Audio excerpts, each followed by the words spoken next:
Selamat datang di arah baru. Hidup seringkali membuat kita berhadapan dengan kenyataan yang tidak selalu menyenangkan. Salah satunya ketika kita merasakan adanya jarak atau penolakan dari orang lain. Mungkin tidak selalu diucapkan secara langsung, tapi bisa dirasakan lewat sikap, tatapan, atau diam yang menyimpan pesan tersembunyi. Filosofi Stoik mengingatkan kita bahwa kita tidak bisa mengendalikan pikiran dan perasaan orang lain, tetapi kita selalu bisa mengendalikan cara kita menanggapinya. Saat orang tidak menyukai kita, bukan berarti nilai kita berkurang. Justru disitulah latihan kebijaksanaan dimulai. Menjaga ketenangan, tidak larut dalam sakit hati, dan tetap berdiri pada martabat diri sendiri. Di episode ini, kita akan membahas 8 tanda ketika seseorang diam-diam tidak menyukai Anda, agar kita lebih sadar, lebih bijak, dan tidak lagi terjebak dalam kepura-puraan yang melelahkan. Dalam kehidupan sehari-hari, manusia seringkali lebih jujur melalui bahasa tubuhnya daripada kata-katanya. Senyum bisa dibuat, kalimat bisa dipoles, tapi tubuh jarang mampu berbohong. Dan salah satu tanda paling halus bahwa seseorang diam-diam tidak menyukai Anda adalah bahasa tubuh yang menjauh. Bayangkan ketika Anda berbicara dengan seseorang, kata-kata mereka mungkin terdengar ramah, tetapi posisi tubuhnya sedikit condong ke arah lain. Tangan mereka terlipat di dada, kaki mengarah ke pintu, atau mereka menjaga jarak yang lebih jauh dari biasanya. Semua itu adalah sinyal kecil bahwa ada jarak emosional yang mereka ciptakan secara tidak sadar. Manusia pada dasarnya memiliki insting alami untuk mendekat pada hal yang disukai dan menjauh dari hal yang tidak disukai. Jika seseorang menyukai kehadiran Anda, tubuhnya akan terbuka, mata menatap dengan tulus, bahu menghadap ke arah Anda, bahkan tanpa sadar mereka akan mendekat. Tetapi ketika ada ketidaknyamanan, tubuh bereaksi sebaliknya, menutup, menjauh, atau menciptakan batas. Di sini, filosofi Stoikisme mengajarkan kita satu hal penting. Kita tidak bisa mengontrol bagaimana orang lain bersikap terhadap kita, tapi kita bisa mengontrol bagaimana kita memaknainya. Jangan buru-buru merasa rendah diri atau tersinggung ketika seseorang menunjukkan bahasa tubuh yang dingin. Bisa jadi jarak yang mereka buat bukan semata karena diri Anda, melainkan karena persoalan dalam hidup mereka sendiri, rasa iri, luka masa lalu, atau bahkan masalah pribadi yang tidak ada hubungannya dengan Anda. Namun memahami bahasa tubuh yang menjauh tetap penting. Ia membantu kita lebih sadar akan relasi yang sebenarnya. Tidak semua hubungan layak untuk kita perjuangkan mati-matian. Jika seseorang terus-menerus menunjukkan sikap tertutup, mungkin pesan yang ingin mereka sampaikan sederhana. Mereka tidak ingin kedekatan dengan Anda. Dan di titik itu, kebijaksanaan adalah menerima, bukan memaksa. Kita perlu ingat, berusaha mendekati orang yang jelas-jelas ingin menjauh hanya akan menambah luka pada diri sendiri. Sebagaimana Epictetus pernah berkata, jika seseorang tidak menghargai kehadiranmu, janganlah memaksa. Biarkan ia pergi, sebab nilai dirimu tidak pernah berkurang hanya karena ditolak. Maka, ketika Anda mendapati bahasa tubuh seseorang yang menjauh, tidak menatap mata Anda, menyilangkan tangan, menunduk tanpa ketulusan, atau menjaga jarak yang berlebihan, janganlah menganggap itu sebagai akhir dari dunia. Lihatlah itu sebagai tanda untuk mengalihkan energi Anda. Fokuslah pada mereka yang benar-benar menerima Anda dengan lapang dada, bukan pada mereka yang hanya memberi ruang penuh dinding. Bahasa tubuh yang menjauh hanyalah sebuah cermin, bukan vonis. Ia memperlihatkan siapa yang rela membuka pintu hati untuk Anda dan siapa yang memilih menutupnya rapat-rapat. Ketenangan hidup tidak datang dari memaksa setiap pintu terbuka, melainkan dari keberanian untuk melangkah menjauhi pintu yang tidak pernah ingin menerima ketukan Anda. Pada akhirnya, kita belajar bahwa bahasa tubuh lebih berharga daripada 1000 kata manis. Ia adalah kejujuran tanpa suara, yang jika dibaca dengan hati tenang, akan mengajarkan kita satu hal. Tidak semua orang akan menyukai kita, dan itu tidak masalah. Yang terpenting adalah menjaga diri kita tetap utuh, tidak kehilangan harga diri, dan tetap berjalan pada arah baru yang lebih bijak. Hunalah setiap hubungan, percakapan adalah jembatan. Melalui kata-kata, kita bertukar makna, merasakan kehangatan, dan membangun kedekatan. Tetapi ketika seseorang diam-diam tidak menyukai Anda, jembatan itu seringkali terasa rapuh, bahkan dingin. Percakapan yang terjadi menjadi sekadar formalitas, bukan lagi ruang untuk saling memahami. Coba Anda perhatikan, saat Anda menyapa dengan antusias, jawabannya mungkin hanya singkat, oh, atau iya. Tidak ada upaya untuk memperpanjang obrolan. Tidak ada pertanyaan balik yang menunjukkan ketertarikan. Bahkan ketika Anda berbagi cerita panjang, responsnya sering sekadar anggukan kecil atau senyum tipis yang cepat berlalu. Semua terasa datar, seakan-akan energi mereka sengaja ditahan agar tidak terhubung lebih dalam dengan Anda. Padahal percakapan yang hangat selalu ditandai dengan saling membangun. Ada keinginan untuk tahu lebih banyak, ada perhatian yang tulus, dan ada aliran timbal balik yang membuat kedua pihak merasa nyaman. Sebaliknya, percakapan yang dingin adalah tanda bahwa salah satu pihak memilih untuk menjaga jarak, bukan hanya secara fisik, tetapi juga secara emosional. Dalam perspektif Stoikisme, kita diajak untuk melihat hal ini dengan tenang. Marcus Aurelius pernah menulis bahwa manusia akan selalu bersikap sesuai dengan tabiatnya, dan kita tidak bisa memaksa dunia menjadi seperti yang kita mau. Maka, ketika seseorang berbicara dengan Anda secara dingin, itu bukanlah serangan terhadap martabat Anda, melainkan cerminan dari pilihan mereka.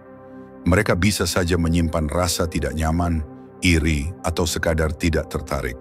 Semua itu adalah wilayah yang berada di luar kendali Anda.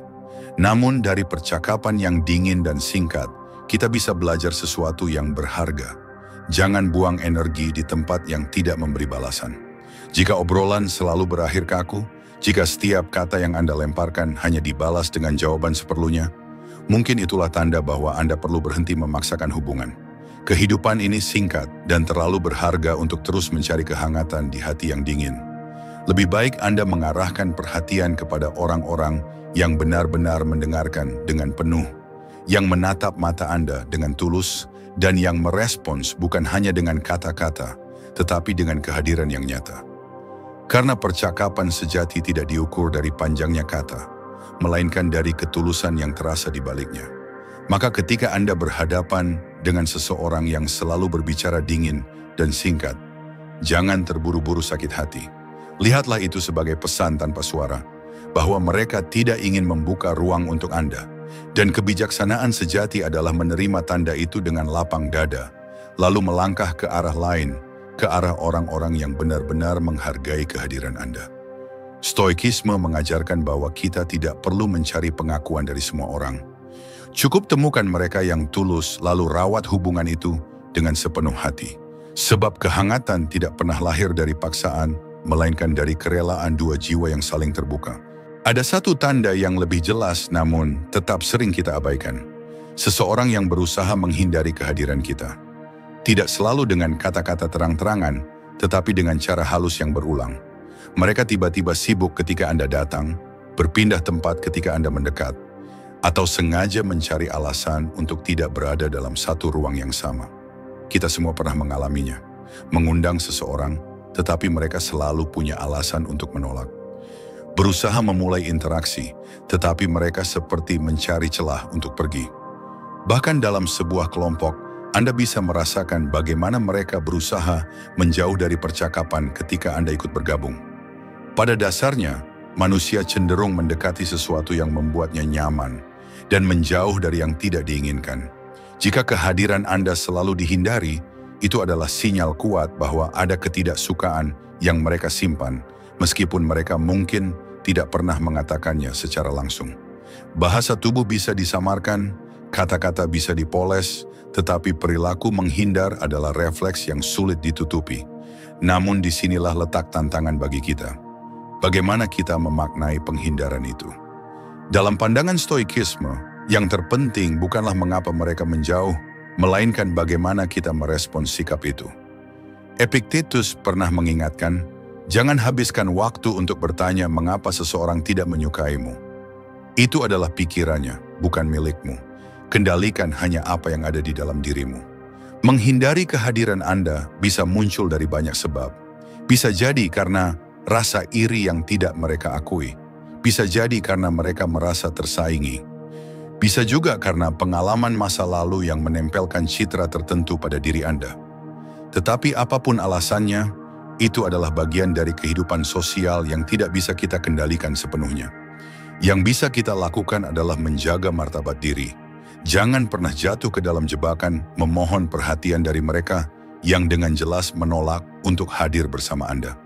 Karena semakin Anda mengejar, semakin mereka berlari menjauh, dan semakin besar luka yang Anda ciptakan dalam hati sendiri. Sebaliknya, gunakan momen itu untuk melatih keteguhan hati. Jika seseorang memilih untuk tidak berada di dekat Anda, terimalah dengan tenang. Itu bukan kekurangan Anda, melainkan pilihan mereka. Anda tidak kehilangan nilai hanya karena seseorang tidak ingin hadir bersama Anda. Nilai diri sejati tidak ditentukan oleh seberapa banyak orang yang menyukai keberadaan Anda, melainkan oleh seberapa kokoh Anda berdiri meski ditolak. Stoikisme mengajarkan, jangan menaruh kebahagiaan di tangan orang lain. Jika kebahagiaan Anda bergantung pada siapa yang mau atau tidak mau berada di sisi Anda, maka hidup Anda akan terus goyah. Tetapi jika kebahagiaan Anda bersumber dari dalam, dari sikap, pikiran, dan ketenangan batin, maka sikap menghindar dari orang lain hanya akan menjadi angin lalu. Dan disinilah kita menemukan kebijaksanaan sejati. Lebih baik dikelilingi sedikit orang yang tulus hadir, daripada banyak orang yang tubuhnya ada di sekitar kita, tetapi hatinya selalu ingin pergi.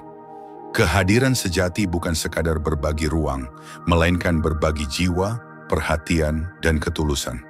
Jadi ketika Anda merasakan seseorang selalu berusaha menghindari kehadiran Anda, berhentilah mengejar. Jangan habiskan energi untuk membuktikan bahwa Anda layak diterima. Energi itu lebih baik Anda arahkan untuk membangun hubungan dengan mereka yang benar-benar ingin hadir tanpa syarat. Karena pada akhirnya, hidup yang damai tidak datang dari memaksa semua orang menyukai kita, tetapi dari keberanian untuk memilih siapa yang pantas kita biarkan masuk ke dalam lingkaran hati kita. Salah satu kebutuhan dasar manusia dalam hubungan sosial adalah merasa dilihat dan dihargai. Setiap kita, sekecil apapun, pasti pernah berharap bahwa usaha kita diakui, pencapaian kita diapresiasi, dan keberadaan kita didukung. Namun ketika seseorang diam-diam tidak menyukai Anda, tanda yang cukup jelas dapat terlihat dari kurangnya dukungan dan apresiasi yang mereka tunjukkan. Cobalah perhatikan dengan tenang. Saat Anda bercerita tentang sebuah pencapaian, mereka mungkin hanya menanggapinya dengan dingin, tanpa ekspresi berarti. Ketika orang lain memberi selamat, mereka justru diam atau bahkan mencari-cari kekurangan dalam pencapaian tersebut. Kalimat yang keluar bukan pujian, melainkan sindiran. Ah, biasa saja. Atau semua orang juga bisa melakukan itu. Alih-alih memberi semangat, mereka justru meremehkan. Sikap semacam ini berbeda jauh dengan orang yang benar-benar menghargai Anda. Mereka tidak harus selalu memuji secara berlebihan, tetapi dukungan dan apresiasi tulus bisa terasa dari sikap sederhana. Mendengarkan dengan penuh perhatian, memberi ucapan selamat yang hangat, atau sekadar tersenyum tulus atas keberhasilan Anda. Sebaliknya, orang yang tidak menyukai Anda akan menghindari momen-momen itu. Mereka enggan mengakui pencapaian Anda, seakan-akan keberhasilan Anda adalah ancaman bagi mereka. Dalam kacamata Stoikisme, kita diajak untuk menanggapi sikap ini dengan kebijaksanaan. Marcus Aurelius menulis, "Jangan berharap dunia memberi penghargaan atas perbuatan baikmu. Cukuplah ketika engkau tahu bahwa engkau telah melakukannya dengan benar." Kata-kata ini mengingatkan kita bahwa dukungan dan apresiasi dari luar tidak boleh menjadi sumber utama harga diri. Jika kita menggantungkan nilai diri pada tepuk tangan orang lain, maka hidup kita akan selalu dikendalikan oleh opini dan penerimaan eksternal. Kurangnya dukungan bukan berarti Anda gagal. Kurangnya apresiasi bukan berarti pencapaian Anda tidak berarti. Itu hanya menunjukkan bahwa ada orang-orang yang tidak siap atau bahkan tidak mau mengakui cahaya Anda. Dan itu adalah sesuatu yang berada di luar kendali Anda. Namun kita perlu jujur pada diri sendiri. Kurangnya dukungan dan apresiasi dari orang sekitar bisa terasa menyakitkan. Ada kalanya kita berharap orang terdekat mendukung, tetapi justru mereka yang pertama kali meremehkan. Ada kalanya kita ingin bercerita dengan antusias, tetapi justru respons yang kita terima hanyalah dingin dan hambar. Di titik ini, kebijaksanaan adalah belajar membedakan antara butuh dukungan dan ingin dukungan. Manusiawi jika kita ingin dihargai, tetapi jangan sampai kebutuhan itu berubah menjadi ketergantungan. Stoikisme mengajarkan kita untuk membangun benteng batin, agar kita tetap teguh meski tidak mendapat pengakuan dari luar. Ingatlah, kebaikan, kerja keras, dan pencapaian Anda tetaplah nyata, meski tidak ada yang mengakui. Seperti matahari yang tetap bersinar, meski ada orang yang memilih menutup mata, demikian pula nilai diri Anda tidak akan pudar hanya karena ada yang enggan memberi apresiasi. Maka jika Anda mendapati seseorang selalu gagal mendukung Anda, selalu enggan memberi apresiasi, atau bahkan konsisten meremehkan langkah Anda, jadikan itu sebagai cermin. Jangan menaruh ekspektasi tinggi pada orang yang memang tidak bisa memberikan ketulusan. Arahkan energi Anda pada mereka yang benar-benar mendukung tanpa rasa iri, yang mampu menghargai sekecil apapun usaha Anda, dan yang melihat nilai Anda tanpa perlu pembanding. Hidup akan terasa lebih ringan ketika Anda berhenti menuntut tepuk tangan dari semua orang. Tidak semua orang akan merayakan perjalanan Anda, dan itu tidak masalah. Yang terpenting adalah Anda tetap melangkah, tetap melakukan yang benar, dan tetap setia pada nilai yang Anda yakini. Karena dukungan dan apresiasi terbesar sesungguhnya lahir dari dalam diri, dari hati yang tahu bahwa ia telah hidup dengan benar, tanpa bergantung pada penilaian orang lain. Tidak semua ketidaksukaan diekspresikan dengan cara langsung. Banyak orang memilih jalan yang lebih halus, lebih samar, tetapi tidak kalah menyakitkan, sindiran. Komentar yang terdengar seperti bercanda, namun menusuk. Ucapan yang sekilas tampak ringan, tetapi membawa nada merendahkan. Dan jika hal ini terjadi berulang kali, itu bisa menjadi tanda jelas bahwa seseorang diam-diam tidak menyukai Anda. Sindiran adalah bentuk komunikasi pasif-agresif. Orang yang melakukannya seolah tidak berani menyampaikan perasaan sebenarnya. Tetapi mereka tetap ingin meluapkan ketidaknyamanan atau ketidaksukaan. Maka lahirlah kata-kata bernada miring. Wah, kamu sibuk sekali sekarang. Ya, sampai lupa teman lama. Atau bagus sih, tapi kalau aku sih lebih pilih cara yang lebih masuk akal. Sepintas terdengar ringan, bahkan seperti lelucon. Namun jika Anda peka, ada nada meremehkan di dalamnya. Berbeda dengan kritik membangun, komentar semacam ini tidak dimaksudkan untuk membantu Anda berkembang, melainkan untuk menjatuhkan secara halus. Kritik sejati lahir dari niat baik, tetapi sindiran lahir dari ketidaksukaan. Dan seringkali, orang yang menyindir melakukannya di depan orang lain, agar Anda merasa dipermalukan tanpa mereka harus terlihat terang-terangan menyerang. Dalam perspektif stoikisme, sikap seperti ini mengajarkan kita untuk melatih keteguhan hati. Marcus Aurelius pernah menulis, "Jika seseorang bersikap kasar padamu, segera tanyakan pada dirimu, apakah aku juga pernah berbuat seperti itu? Jika iya, maka ampunilah dia. Jika tidak, maka bersyukurlah aku mampu menahan diriku dari hal yang hina itu." Dengan kata lain, ketika menghadapi sindiran, kita punya dua pilihan. Larut dalam sakit hati, atau menjadikannya kesempatan untuk melatih kebesaran jiwa. Namun kebesaran jiwa tidak berarti kita membiarkan diri terus-menerus direndahkan. Ada kalanya bijaksana untuk menegakkan batas. Jika seseorang sering menyindir, kita bisa memilih untuk tidak bereaksi berlebihan, tetapi juga tidak membiarkan diri terjebak dalam permainan mereka. Kadang, keheningan adalah jawaban paling elegan. Sindiran tanpa respon akan kehilangan kekuatannya. Tetapi yang lebih penting, jangan sampai sindiran orang lain merusak keyakinan Anda terhadap diri sendiri.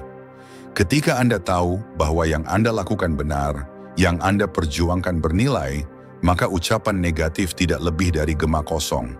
Ia hanya akan menyakiti jika Anda membiarkan diri percaya padanya. Hidup ini terlalu singkat untuk dihabiskan menjawab sindiran demi sindiran. Lebih baik arahkan energi Anda pada hal-hal yang membangun, pada orang-orang yang memberikan kritik tulus, bukan komentar penuh racun.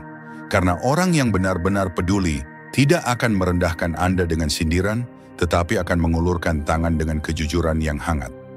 Maka, ketika Anda mendapati seseorang sering menyindir atau memberi komentar negatif, lihatlah itu sebagai cermin. Itu bukan ukuran nilai diri Anda, melainkan gambaran batin mereka yang penuh iri, luka, atau ketidakmampuan untuk mengakui kebaikan Anda. Jangan turunkan derajat diri Anda dengan membalas serangan halus itu. Tetaplah berdiri tegak, karena kemuliaan sejati tidak diukur dari berapa banyak orang yang memuji, melainkan dari keteguhan Anda menjaga martabat di tengah sindiran yang mencoba menjatuhkan. Dalam hubungan yang sehat, komunikasi selalu berjalan dua arah. Ada kalanya kita yang lebih dulu menyapa, ada kalanya mereka yang lebih dulu menghubungi. Saling menyapa, saling menanyakan kabar, dan saling menunjukkan perhatian adalah tanda bahwa kedua belah pihak sama-sama peduli terhadap keberlangsungan hubungan itu. Namun ketika seseorang diam-diam tidak menyukai Anda, salah satu tanda yang paling mudah terbaca adalah mereka hampir tidak pernah memulai kontak terlebih dahulu. Perhatikan dengan hati yang jernih. Apakah selama ini Anda selalu menjadi pihak yang pertama kali mengirim pesan, menelepon, atau mengajak bertemu? Apakah tanpa usaha Anda, komunikasi itu mungkin tidak akan pernah ada? Jika jawabannya iya, maka itu adalah sinyal yang perlu dipahami dengan bijak. Sebab orang yang benar-benar peduli biasanya tidak keberatan untuk memulai percakapan, sekecil apapun itu. Bahkan sekadar apa kabar bisa menjadi bukti kepedulian. Seseorang yang tidak menyukai Anda mungkin masih membalas pesan, tetapi perhatikanlah cara mereka merespons. Balasan mereka sering singkat, dingin, atau bahkan ditunda tanpa alasan jelas. Yang lebih penting untuk dicermati adalah inisiatif. Jika mereka nyaris tidak pernah memulai, itu bisa berarti mereka tidak merasa perlu atau memang tidak memiliki niat untuk menjaga hubungan tersebut. Disinilah kita sering terjebak dalam harapan. Kita berpikir, mungkin dia sibuk, atau mungkin saja dia sedang banyak pikiran. Tentu, alasan itu bisa benar. Namun jika keadaan ini berlangsung terus-menerus, maka kita perlu jujur pada diri sendiri. Hubungan ini hanya bertahan karena kita yang selalu berusaha, sementara mereka tidak menunjukkan upaya yang sama. Filosofi Stoikisme memberi kita panduan untuk menghadapi situasi ini dengan keteguhan hati. Epictetus pernah mengingatkan, jika seseorang tidak menghubungimu, janganlah memaksa. Jika ia tidak mencari keberadaanmu, janganlah berlari mengejarnya. Sebab yang bukan untukmu tidak akan pernah bertahan padamu. Kalimat sederhana ini mengajarkan kita untuk tidak menaruh harga diri pada siapa yang memilih hadir atau tidak hadir dalam hidup kita. Ketiadaan kontak bukan sekadar soal komunikasi, tetapi soal prioritas. Ketika seseorang benar-benar menyukai Anda, mereka akan menemukan cara untuk hadir, meskipun sebentar. Tetapi ketika mereka diam-diam tidak menyukai Anda, mereka justru akan mencari 1000 alasan untuk absen. Dan di titik itu, bijaksana bagi kita untuk berhenti mengejar. Namun, berhenti mengejar bukan berarti berhenti peduli. Kita tetap bisa menjaga sopan santun, tetap menunjukkan kebaikan, tetapi dengan batas yang sehat. Jangan biarkan diri kita mengorbankan harga diri hanya demi mempertahankan hubungan yang sebenarnya tidak lagi bernilai. Karena pada akhirnya, orang yang tidak pernah berinisiatif untuk menghubungi Anda sudah memberi jawaban yang jelas. Mereka tidak menaruh energi untuk membangun kedekatan. Hidup ini singkat dan energi kita terbatas. Mengapa kita harus menghabiskan tenaga untuk terus menghidupkan komunikasi yang seharusnya berjalan timbal balik? Lebih baik energi itu diarahkan pada orang-orang yang benar-benar merindukan kehadiran Anda, yang dengan tulus ingin tahu kabar Anda, dan yang tidak pernah segan untuk memulai percakapan terlebih dahulu. Ingatlah, kebahagiaan sejati lahir bukan dari banyaknya kontak yang kita terima, melainkan dari kualitas hubungan yang kita rawat. Lebih baik memiliki sedikit orang yang benar-benar tulus menyapa, daripada banyak orang yang hanya membalas karena merasa terpaksa. Maka, ketika Anda menyadari bahwa seseorang tidak pernah memulai kontak dengan Anda, jangan biarkan itu mengurangi nilai diri Anda. Itu bukan kekurangan Anda, melainkan pilihan mereka. Dan pilihan Anda adalah bagaimana merespons. Apakah terus memaksa atau mulai melepaskan dengan tenang? Kebijaksanaan sejati terletak pada keberanian untuk memilih arah baru, yaitu mengisi hidup hanya dengan orang-orang yang benar-benar ingin hadir, bukan mereka yang hadir hanya ketika Anda memanggil. Dalam hubungan yang tulus, orang-orang akan hadir bukan hanya dalam bentuk fisik, tetapi juga dalam keterlibatan batin. Mereka mau mendengarkan cerita Anda, mau ikut merasakan kebahagiaan maupun kesedihan Anda, dan mau memberikan dukungan di saat Anda membutuhkannya. Kehadiran mereka bukan sekadar ada, tetapi juga terasa.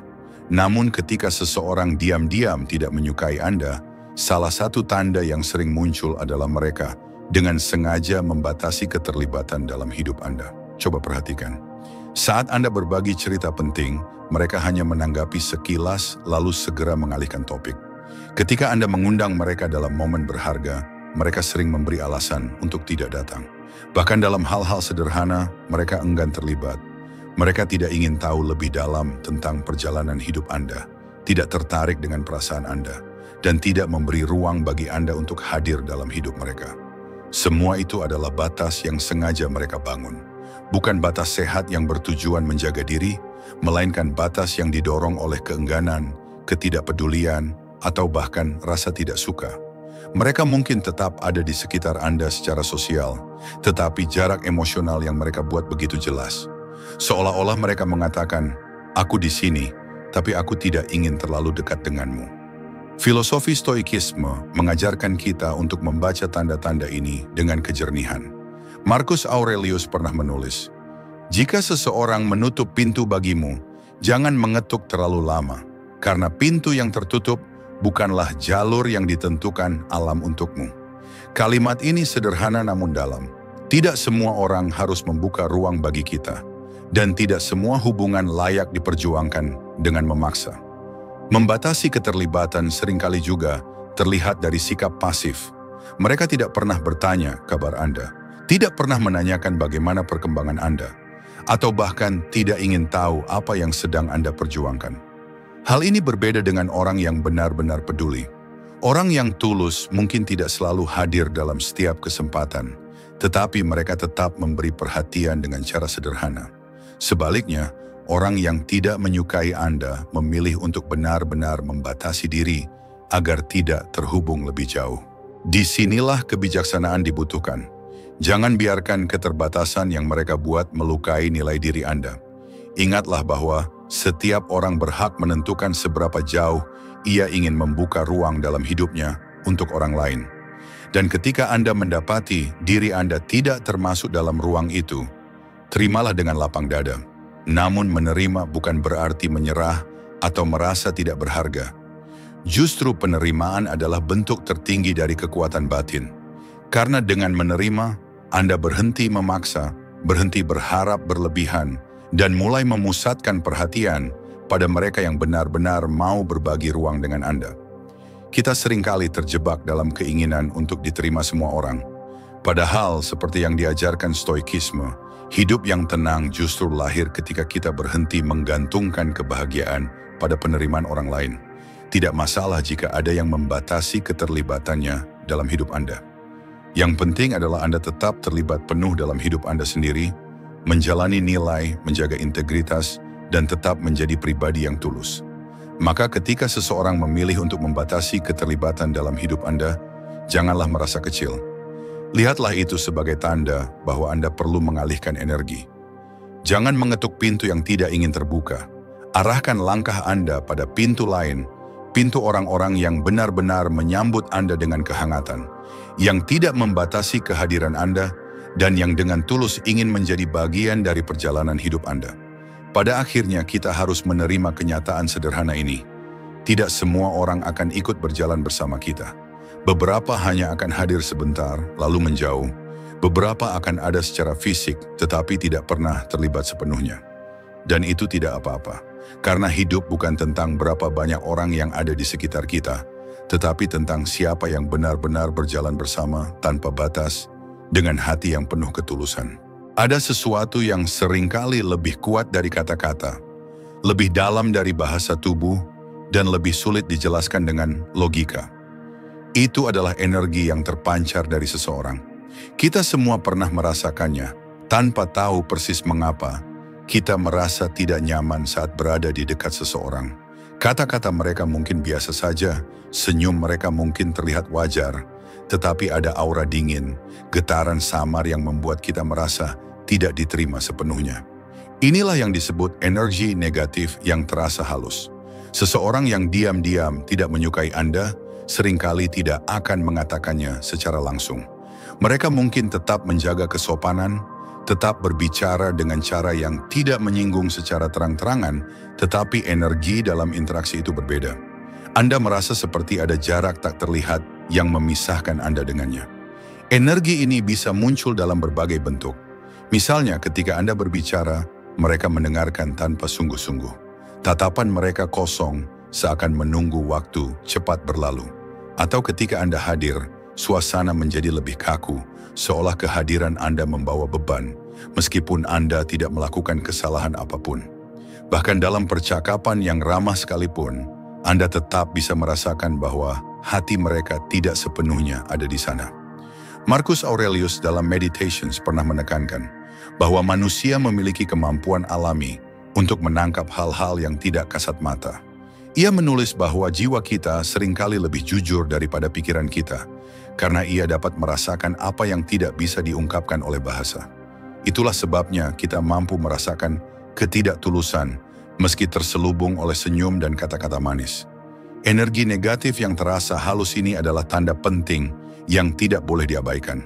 Karena meskipun tampak kecil, dampaknya besar terhadap batin kita.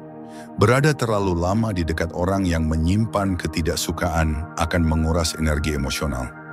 Kita akan merasa lelah tanpa alasan, merasa tidak percaya diri, bahkan mulai meragukan diri sendiri. Namun, disinilah kebijaksanaan harus bekerja. Jangan terburu-buru melabeli setiap rasa tidak nyaman sebagai kebencian orang lain. Kadang energi negatif muncul karena mereka sedang menghadapi masalah pribadi atau sedang tidak stabil secara emosional. Tetapi, jika pola ini konsisten hanya terjadi kepada Anda, maka besar kemungkinan ada ketidaksukaan yang disembunyikan. Stoikisme mengajarkan agar kita menjaga ketenangan batin dari hal-hal yang berada di luar kendali kita. Kita tidak bisa mengatur energi yang orang lain pancarkan. Yang bisa kita atur hanyalah cara kita merespons. Jika energi yang mereka bawa membuat kita terkuras, maka kita berhak menjaga jarak. Jika kehadiran mereka membuat jiwa kita tidak tenang, maka kita berhak mengurangi keterikatan. Belajarlah membaca energi orang lain, tetapi jangan terjebak di dalamnya. Jangan biarkan ketidaksukaan yang halus itu mengubah siapa diri Anda. Jadilah tetap tulus, tetap apa adanya, dan tetap berjalan sesuai nilai Anda. Ingatlah, energi negatif bukan sesuatu yang bisa kita kendalikan, tetapi kita bisa memilih untuk tidak membiarkannya meracuni batin kita. Dan akhirnya, jika ada seseorang yang selalu membawa energi yang membuat Anda merasa kecil, merasa tidak dihargai, atau merasa tidak nyaman, mungkin sudah waktunya berhenti memaksakan diri. Karena dalam hidup ini, ketenangan jauh lebih berharga daripada kebersamaan yang dipaksakan. Pada akhirnya, 8 tanda ini bukanlah untuk membuat kita curiga berlebihan, melainkan untuk menolong kita lebih peka terhadap hubungan yang kita jalani. Tidak semua orang yang tersenyum kepada kita benar-benar menyimpan ketulusan. Tidak semua orang yang hadir di sekitar kita sungguh ingin melihat kita berkembang. Tetapi, memahami tanda-tanda ini akan membantu kita menjaga hati, menjaga energi, dan melindungi diri dari kelelahan emosional yang tidak perlu. Filosofi Stoikisme mengingatkan kita tidak bisa mengatur bagaimana orang lain memandang kita, tetapi kita bisa memilih untuk tetap menjaga ketenangan batin kita. Jangan biarkan ketidaksukaan orang lain menjatuhkan nilai diri Anda. Teruslah melangkah dengan tulus karena orang yang tepat akan selalu menemukan tempat untuk hadir dengan dukungan, apresiasi, dan cinta yang nyata. Inilah arah baru yang ingin kita bangun bersama. Kehidupan yang lebih tenang, lebih kuat, dan lebih bijaksana. Jika Anda merasakan manfaat dari pembahasan ini, jangan lupa untuk mendukung channel Arah Baru agar kita bisa terus berjalan bersama dalam perjalanan menemukan ketenangan batin dan kebijaksanaan hidup.